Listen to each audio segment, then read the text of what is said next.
আসসালামু আলাইকুম সুপ্রিয় দর্শক, আশা করি সবাই খুব ভালো আছেন। মাত্র 3 কাপ দুধ ব্যবহার করে কিভাবে 2.5 লিটার ফিরনি আইসক্রিম তৈরি করবেন সেই রেসিপিটি আজকে আপনাদের সাথে শেয়ার করব। তাহলে চলুন আমরা মূল রেসিপিতে চলে যাই। ফিরনি আইসক্রিম তৈরি করার জন্য আমি এখানে 20টা কাজু বাদাম নিয়েছি আর 2 টেবিল চামচ চিনি গুঁড়া পোলাওর চাল দিয়ে দিচ্ছি। হাতের মুঠোয় 2 মুঠ হবে আর টেবিল চামচে 2 টেবিল চামচ দিলেই হবে। এগুলো ধুয়ে ভালো করে পরিষ্কার করে নিয়েছি। এখন এখানে আমি হাফ কাপ গরম দুধ দিয়ে বাদাম আর চালগুলো ভিজিয়ে রাখছি আধা ঘন্টার জন্য। চাইলে আপনারা 20 মিনিটের জন্য ভিজিয়ে রাখতে পারবেন। ফিরে আসছি আধা ঘন্টা পর। এটা খুব সুন্দরভাবে নরম হয়ে গিয়েছে। এখন আমি একটা ব্লেন্ডার জারে নিয়ে ব্লেন্ড করে নিচ্ছি। আমি এখানে ব্লেন্ডারে খুব সুন্দরভাবে স্মুথ একটা ব্যাটার তৈরি করে নিয়েছি ব্লেন্ড করে।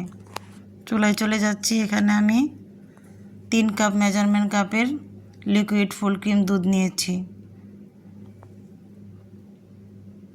দুধটা যখন একটু গরম হয়ে গিয়েছে তখন দিয়ে দিচ্ছি এখানে half cup full cream powder দুধ। পাউডার দুধটা খুব ভালোভাবে মিশিয়ে নিয়ে এখানে দিয়ে দিচ্ছি হাফ কাপ চিনি।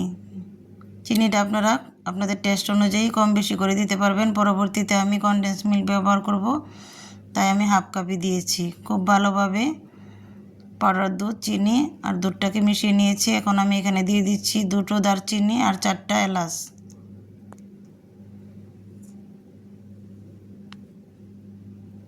দুধটা জাল করতে করতে অর্ধেক করে নিয়েছি। এখন আমি এলাচ আর দারচিনিগুলি উঠিয়ে নিচ্ছি, কারণ ফ্লেভারটা দুধের সাথে মিশে গিয়েছে। এখন আর এগুলোর প্রয়োজন নেই, ফেলে দিয়েছি।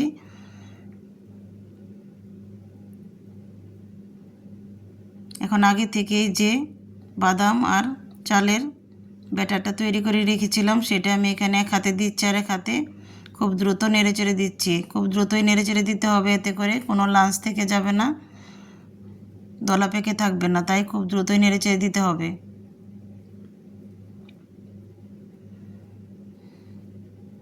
মিশিয়ে নিয়েছি। এটা খুব ঘন হয়ে গিয়েছে। এখন আমার ফিরনিটা রেডি হয়ে গিয়েছে। এখন আমি এখানে অল্প একটু ফুড কালার দিয়েছি, অরেঞ্জ ফুড কালার। এটা আপনারা স্কিপ করতে পারবেন, এটা অপশনাল। দিয়ে দিচ্ছি এখানে 1 চা চামচ গোলাপ জল আর 1 চা চামচ কেওড়া জল। এটা দেওয়ার চেষ্টা করবেন, তাহলে ফিরনি আইসক্রিমের ফ্লেভারটা পাওয়া যাবে। এটা আমি নামিয়ে ঠান্ডা করে নেব আর একটা বক্সে ঢেলে নিয়েছি। এটা আমি 5 ঘন্টার জন্য ডিপ ফ্রিজে রেখে দিচ্ছি। ফিরে আসছি 5 ঘন্টা পর। আমার ফিরনিটা খুব ভালোভাবেই বরফ হয়ে গিয়েছে। এখন আমি এটা একটু বিট করে নেব। চাইলে আপনারা সরাসরি আইসক্রিম তৈরি করতে পারবেন, তবে বিট করে নিলে আইসক্রিমটা খুবই ক্রিমি এবং ফ্লাফি হয়।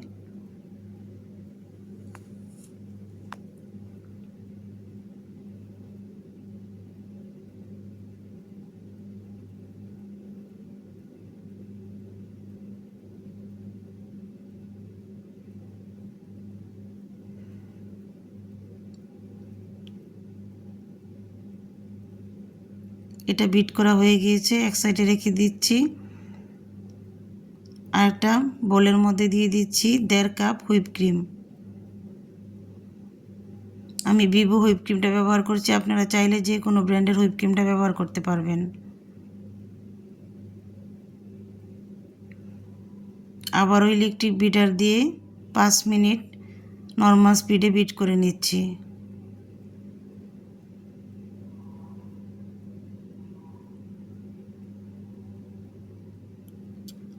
আবার 5 মিনিট হাই স্পিডে বিট করে নিচ্ছি। বিট করতে করতে হুইপ ক্রিমটা ডবল হয়ে যাবে এবং খুবই ফ্লাফি হয়ে যাবে। যখন বাটিটা উল্টো করে ধরলে ক্রিমটা নিচে পড়ে যাবে না, তখনই বুঝতে হবে ক্রিমটা রেডি হয়ে গিয়েছে।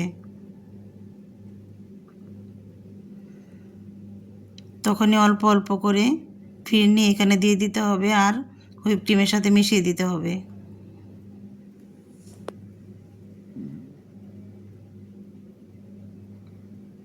আমি অল্প অল্প দিচ্ছি আর হুইপ ক্রিমের সাথে মিশিয়ে নিচ্ছি।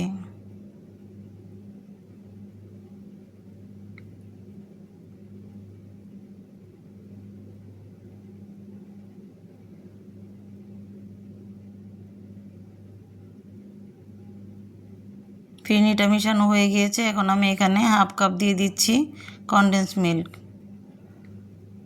মিষ্টিটা আপনারা আপনাদের টেস্ট অনুযায়ী ব্যবহার করবেন। আমার কাছে মনে হয়েছে আমার একটু মিষ্টি কম হয়েছে, তাই আমি আরও হাফ কাপ কনডেন্স মিল্ক এখানে দিয়ে দিচ্ছি।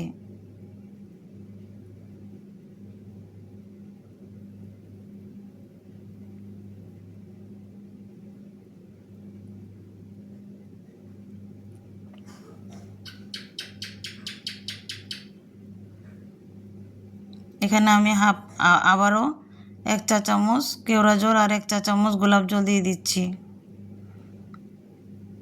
অবশ্যই গোলাপ জল কেওড়া জলটা দিবেন, তাহলে ফিরনি আইসক্রিমের ফ্লেভারটা পাওয়া যাবে।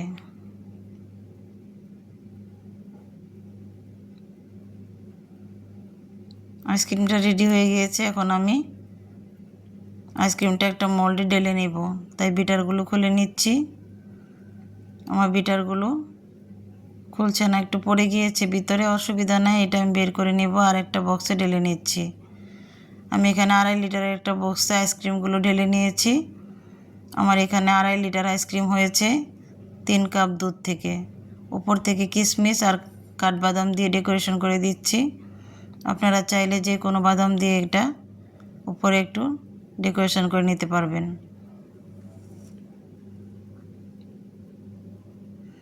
আমি সবসময় একটু বেশি করে আইসক্রিম তৈরি করি, আমার বাচ্চারা আমার হাজব্যান্ড খুবই পছন্দ করে। আপনারা চাইলে আপনাদের পরিমাপটা ঠিক রেখে আমার নিয়মে আইসক্রিমটা বানিয়ে নেবেন। কম বেশি করে নেবেন দুধ। যদি 2 কাপ দুধ নেন তাহলে অবশ্যই 1 কাপ হুইপ ক্রিম ব্যবহার করবেন, তাহলেই হবে। আর মিষ্টিটা টেস্ট অনুযায়ী ব্যবহার করবেন। ঢাকনা দিয়ে ঢেকে 12 ঘন্টার জন্য রেখে দিচ্ছি ডিপ ফ্রিজে। আমি সারা রাতের জন্য রেখে দিয়েছিলাম, ফিরে আসছি পরদিন সকালবেলা আমার আইসক্রিমটা খুব সুন্দরভাবে সেট হয়ে গিয়েছে। এখন আমি আপনাদের সাথে কেটে একটু শেয়ার করছি।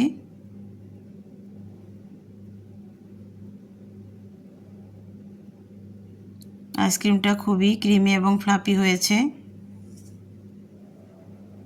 দেখে বোঝা যাচ্ছে খুবই ক্রিমি এবং ফ্লাফি হয়েছে, স্মুথ হয়েছে আইসক্রিমটা।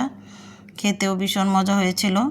আপনারা বাসায় অবশ্যই এইভাবে ক্ষীরমালাই বা ফিরনি আইসক্রিমটা তৈরি করবেন। পরিবারের সদস্যরা সবাই খুব পছন্দ করবে আইসক্রিমটা। যদি আমার রেসিপি ভালো লাগে তাহলে অবশ্যই আমার চ্যানেলটি সাবস্ক্রাইব করবেন আর বেল আইকন বাটনটি প্রেস করে রাখবেন। পরবর্তীতে আমি কোনো ভিডিও আপলোড দিলে সবার আগে নোটিফিকেশন আপনাদের কাছে চলে যাবে। আজ এই পর্যন্তই। সবাই ভালো থাকবেন, সুস্থ থাকবেন। আল্লাহ হাফিজ।